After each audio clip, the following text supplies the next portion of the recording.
Until you respect yourself, nobody else will. Are you only worth something when others praise you? Have you ever felt how a small criticism deeply unsettles you?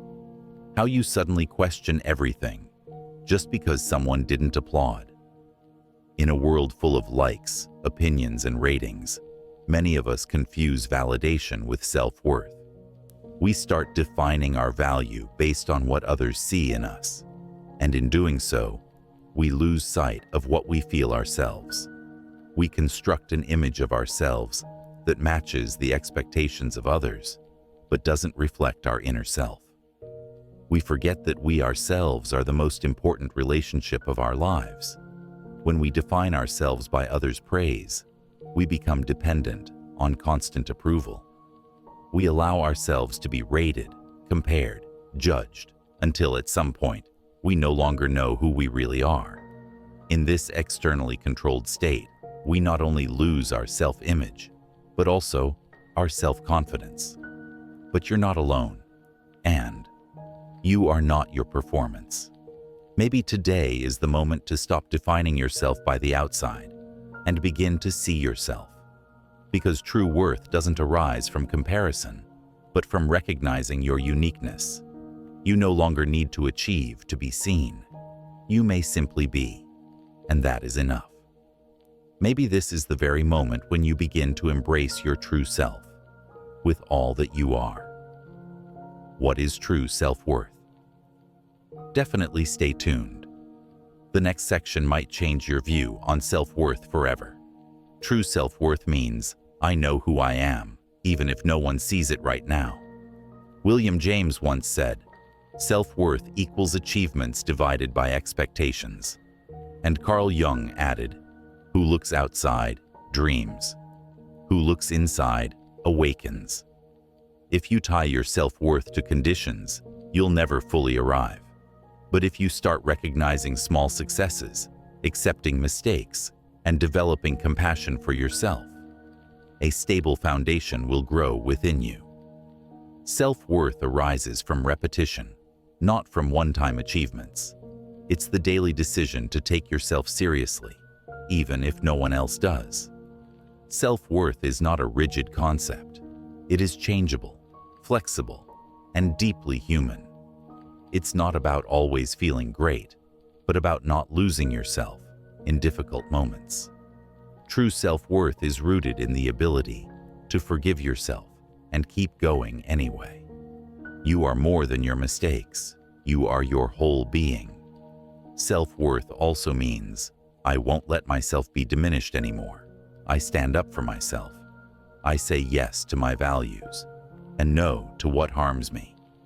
It is an attitude that grows in you when you stop bending for others. Why do we crave validation so much?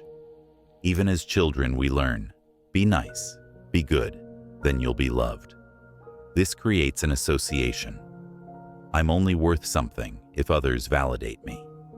These early experiences shape our self-image, often unconsciously, often slowly. The fear of rejection becomes stronger than the desire to be authentic. Today, we call this emotional dependency. We post a photo, wait for likes. We say something, hope for approval. And when nothing comes, we doubt.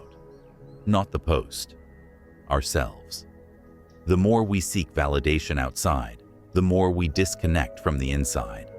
It's a creeping process of self-alienation that silently infiltrates our thinking. This dependency leads to a constant inner lack. We believe we have to do something to be loved.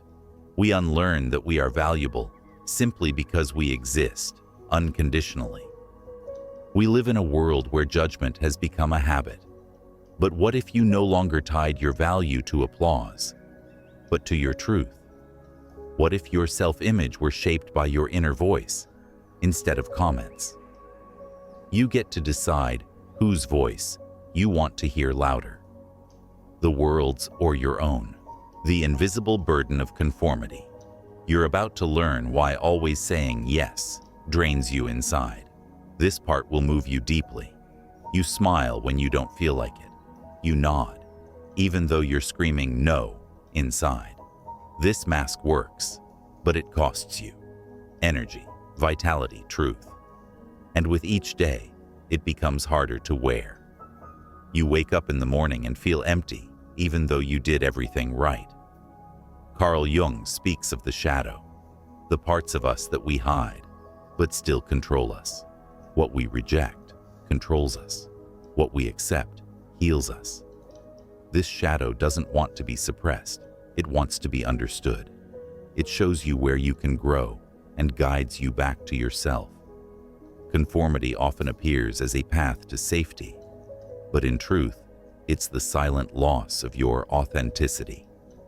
Anyone who always says yes eventually loses the feeling for what they truly want.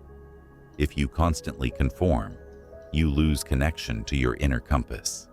And without that compass, you no longer know who you are. But you can find it again in small decisions that align with your truth. When you stop trying to please, you begin to live. When you respect your boundaries, you unleash your strength. Conformity is not love, it is fear.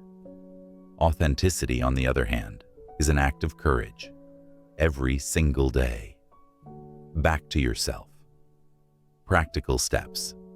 Change doesn't begin loudly, but honestly, with moments where you pause and ask yourself, what do I need right now, regardless of others? Sometimes a deep breath is enough to feel yourself again. Here are a few steps. Every evening, write down 3 things you did well, no matter how small. Say them aloud. Feel your pride. Consciously say no once a day where you'd usually say yes, and celebrate that moment. Take silent minutes. No input, just you with yourself. Listen to what echoes in you when everything is quiet. Stop constantly comparing yourself. No one walks your path, and you walk it well. Engage in inner dialogues. Speak to yourself like your best friend. Acknowledge your needs. Accept not only your strengths, but also your insecurities. They belong to you. They make you human. Create spaces for self-care. A warm bath, a walk, a loving no. Practice self-compassion. When you make a mistake, speak to yourself as you would to a child, with warmth, not harshness. Surround yourself with people who strengthen your real self, not just your role. These small rituals build long-term trust in yourself, your decisions, your worth. And suddenly you notice, you are no longer searching. You have arrived in yourself. The 3 pillars of self-worth. If you only watch one section of the video attentively, let it be this one. It summarizes everything you need to truly strengthen yourself. Self-acceptance.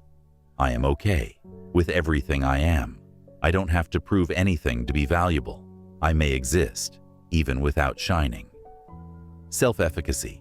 I have influence over my thinking, my actions. Even small decisions count. Every step I take consciously strengthens my trust. Self-compassion. I may make mistakes and still be kind to myself. I'm not perfect, and that's what makes me human. My greatest strength lies in my compassion. These 3 building blocks nourish your inner home, so you no longer have to lose yourself in the outside world. They help you stay with yourself, even in turbulent times. They give you support from within, not from without. And when you start living them, you'll feel you are enough right now. Because true self-worth means feeling yourself as valuable, not because you've achieved something, but because you are you. And that alone makes you incomparable. Conclusion: you are already enough. Carl Jung said, "What you resist persists. What you accept can be transformed." The path to true self-worth doesn't begin with applause. It begins with a quiet thought. I am here, and that is enough. Not someday, but now. You don't have to prove anything to anyone. You may be yourself, with all your edges and flaws. The most important applause doesn't come from outside. It comes from within. And when you begin to listen to yourself, you'll discover you were never lost. You just briefly forgot yourself. Write in the comments, in what moments do you forget your worth? And how do you want to remember it? What helps you not lose yourself? If this video inspired you, like it, share it, and don't forget, every day is a new chance to remember your true value. And maybe today is the day you remember. You're not here to hide, but to be yourself. And that is enough.